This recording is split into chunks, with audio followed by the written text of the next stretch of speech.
bit with the weather, but generally that's safe. Maintaining pitch and power will get them to the nearest airport. Well, we had The storm has passed. The emergency is over. That's it. Finished. Martin Alder's simulation shows that speed can be maintained even if all 3 pitot probes fail.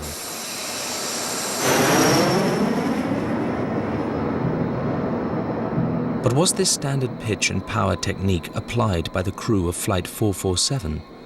And why didn't they recover control? The official reports have no direct evidence.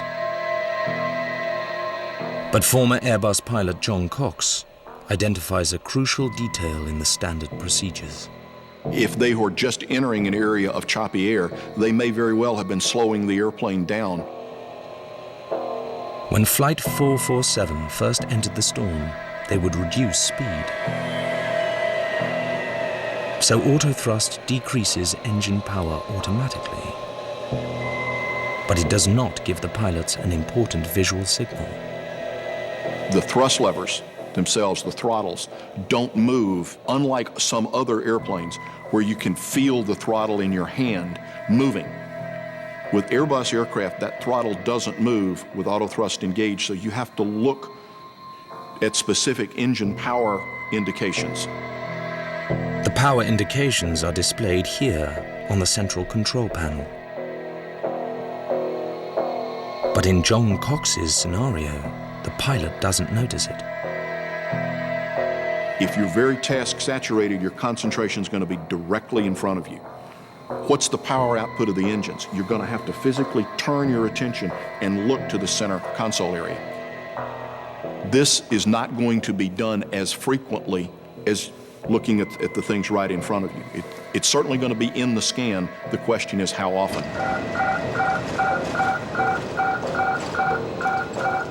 Overloaded by fault warnings, the pilot overlooks the low power indication. Was this crew one that was very attentive and picked up this information very early? Were they very slow to pick up the information? We don't know. Were the demands so high that they were unable to keep up with it? We don't know. Only Flight 447's black boxes could provide conclusive evidence.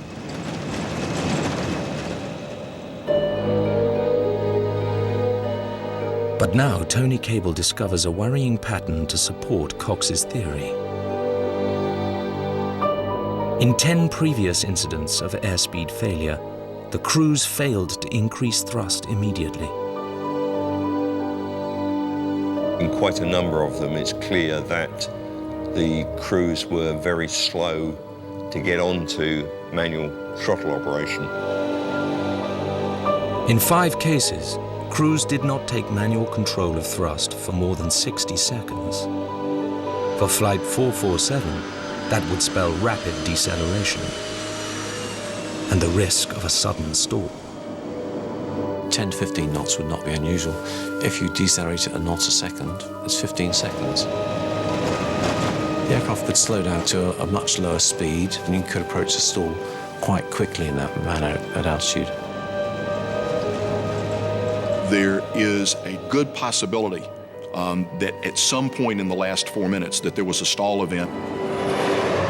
A sudden and critical loss of lift from the wings. But even in a stall, the aircraft can be saved. Tony Cable explains the standard recovery technique. The procedure is full thrust on both engines, reduce the pitch attitude, and the aircraft will then resume normal flight. By pitching the nose down, the pilot restores smooth airflow over the wings and escapes the stall.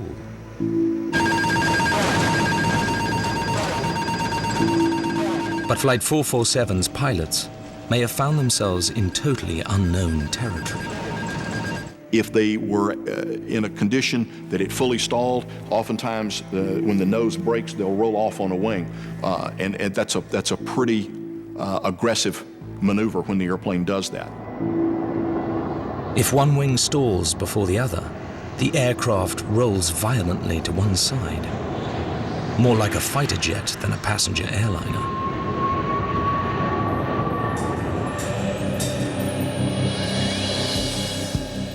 To recover from this stall, the Flight 447 pilot would require highly specialized skills.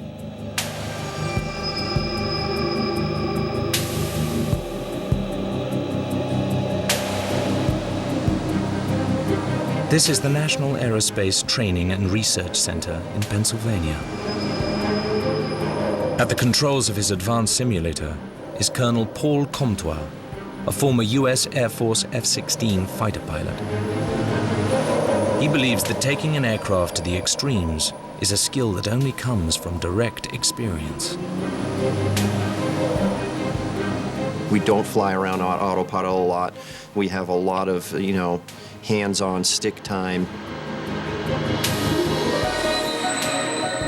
Not only does it give you the experience to fly in that extreme maneuvering envelope, it gives you the confidence to be able to do it as well. The simulator has the cockpit controls of a passenger airliner. But unlike conventional simulators, it moves like a fighter jet, spinning on 3 axes to take pilots to the limits of human physiology. You learn not to believe your body because your body will lie to you. Comtois is flying in the dark with no visual cues from the outside world. Instead, he must rely on his instruments. I have flown on missions where I felt like I was in 120 degrees of bank, but I'm looking at that gauge and it's telling me I'm flying straight and level. Instructor Glenn King is about to trigger a violent maneuver, like the stall that may have hit Flight 447. Here comes a very high 40-degree pitch up, 50-degree pitch up attitude. The aircraft is rolling. The simulator sends Comtois into a head-spinning roll at 35,000 feet. You gotta unstall the airplane. The nose must go down. He has to get the air flowing over his wings by ignoring his own senses and trusting the instruments. It's a mental battle because, yes, I am flying on that gauge, but man, I don't feel right. He's regaining control, but the ground is coming up fast. I've got to be very careful for how much I pull back on that stick. The danger? He might stall again as he tries to pull up. Okay, you started his recovery. You can hear the buffeting now from the plane being loaded. You can see how fast it is.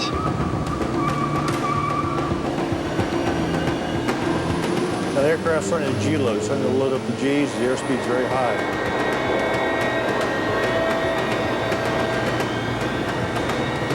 Recover, fall. That's a lot of altitude. And he's flying again. Comtois finally recovers control, but despite years of jet fighter experience, the Air Force colonel lost 19,000 feet, more than half his altitude in just 45 seconds. Most airline pilots have no such experience. And autopilot means they do little hands-on flying.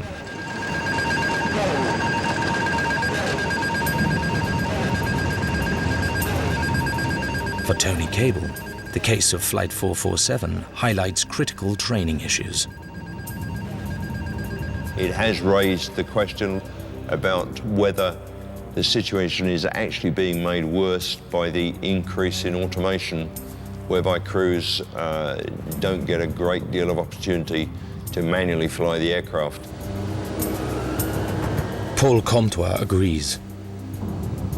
The more we automate, the more we need to get back to the basics of flying. You know, when I'm flying that fighter to the edges, I am physically hands-on the stick and throttle. Standard airline flight simulators don't have the freedom of movement to recreate extreme maneuvers. Stalling is not something actually that's taught to transport category aeroplane pilots. We've gone from pilots who've had experience of some of the more extreme maneuvers to pilots who very rarely see them. But the wreckage of Flight 447 suggests the pilots may have come close to saving their passengers' lives. We know that based on the impact damage that the airplane was nose up, pretty close to wings level, with a high vertical sink rate when it hit the water. Did they somehow manage to get upright and level before running out of time?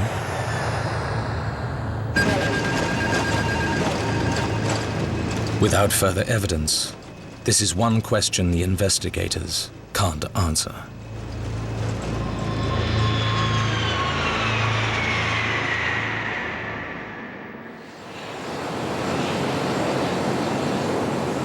A year after the accident, the search for Flight 447's black boxes continues. This is what the official investigation is looking for. But Flight 447's black boxes stopped transmitting location signals after 1 month. They're still lost in an underwater mountain range 2.5 miles deep.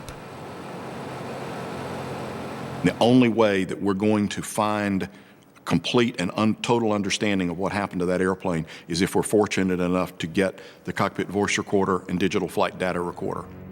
If the black boxes are recovered, they're likely to prove there was no single cause for the accident.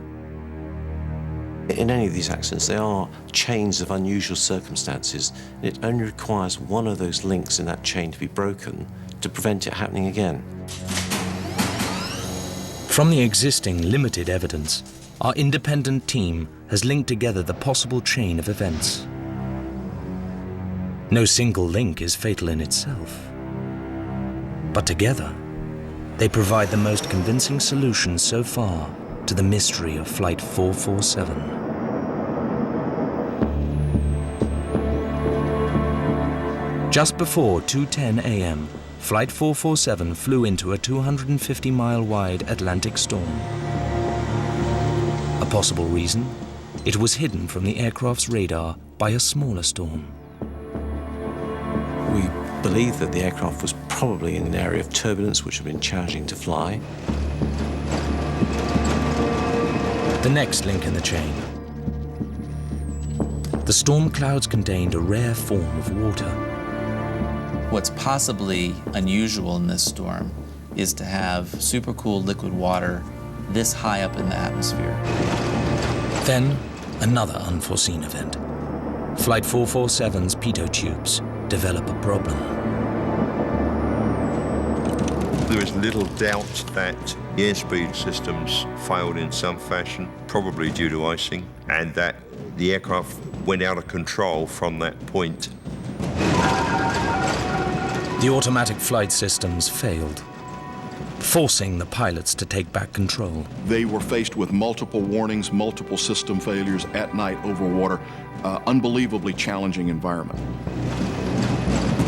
In similar previous incidents, pilots did not take control of the vital thrust levers as is standard procedure. Crews can be very slow to get onto operating the throttles manually, which is very essential, of course, to maintain a decent airspeed.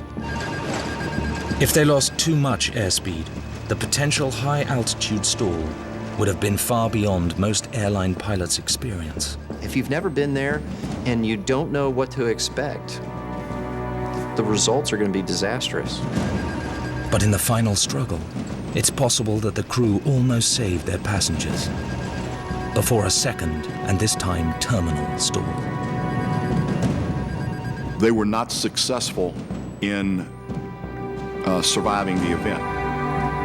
A compelling theory based firmly on the available evidence. But until the black boxes and their vital data are recovered, there can be no definitive proof. Aviation experts will continue to be troubled. We do need to solve it. Aviation does not do well with unsolved mysteries. We need to understand what happened that night out over the Atlantic.